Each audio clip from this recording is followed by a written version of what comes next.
బాహుబలి 2 ఇప్పుడు దేశంలో ఉన్న అన్ని వుడ్ల చూపు బాహుబలిపైనే ఉంది. ఇప్పటి వరకు టాలీవుడ్లో బాహుబలి పార్ట్ 1 టాప్ రేంజ్లో ఉండగా ఇప్పుడు మళ్లీ అదే సినిమాకి సీక్వెల్గా వచ్చిన బాహుబలి 2 ఆ రికార్డుని బద్దలు కొట్టబోతోంది. బాలీవుడ్లోనూ నెంబర్ 1 గ్రాసర్గా నిలబడే దిశలోనే బాహుబలి 2 సాగుతోంది. ఇండియాలోనే కాకుండా మరో దేశంలోనూ బాహుబలి ఇండస్ట్రీ హిట్ కొట్టబోతోంది. నేపాల్ దేశంలో ఇప్పటికే బాహుబలి చిత్రానికి 10 కోట్ల గ్రాస్ వసూలైంది. ఇప్పటి వరకు మన పొరుగు దేశమైన నేపాల్లో చక్కపంజా అనే చిత్రం 17 కోట్ల గ్రాస్తో టాప్లో ఉందట.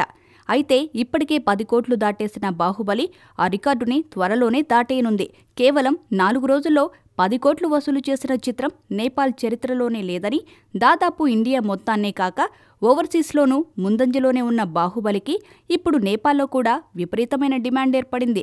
బాలీవుడ్ నుంచి హిందీ వెర్షన్లో వచ్చిన ప్రింట్ ఇప్పుడు నేపాల్లో దుమ్మురేపుతోంది. Baahubali industry hit of Nepal అని అనిపించుకోవడానికి బాహుబలికి ఇప్పుడు వారం కంటే ఎక్కువ రోజులు పట్టకపోవచ్చు. అయితే ఒక్క నేపాల్లోనే కాదు, ఇంకా చాలా దేశాల్లో బాహుబలి 2 ఎంత వసూలు చేస్తుందనేది సరిగ్గా ట్రాక్ కావడం లేదు. 4 రోజుల్లో 600 కోట్ల గ్రాస్ అనేది కేవలం అంచనానే అని, ఇంకా లెక్క తేలని, లెక్కలు తెలియని కలెక్షన్ల వివరాలు చాలా ఉన్నాయని, పలు దేశాల్లో కలెక్షన్ ట్రాకింగ్ అసలు జరగడం లేదని, కనుక ఇంత వచ్చి ఉంటాయంటూ చెప్పేవన్నీ కేవలం అంచనాలు మాత్రమేనని అంటున్నారు. అసలు లెక్కలు ఖచ్చితంగా తేలాలి అంటే ఇంకొన్నాళ్లు పట్టొచ్చట.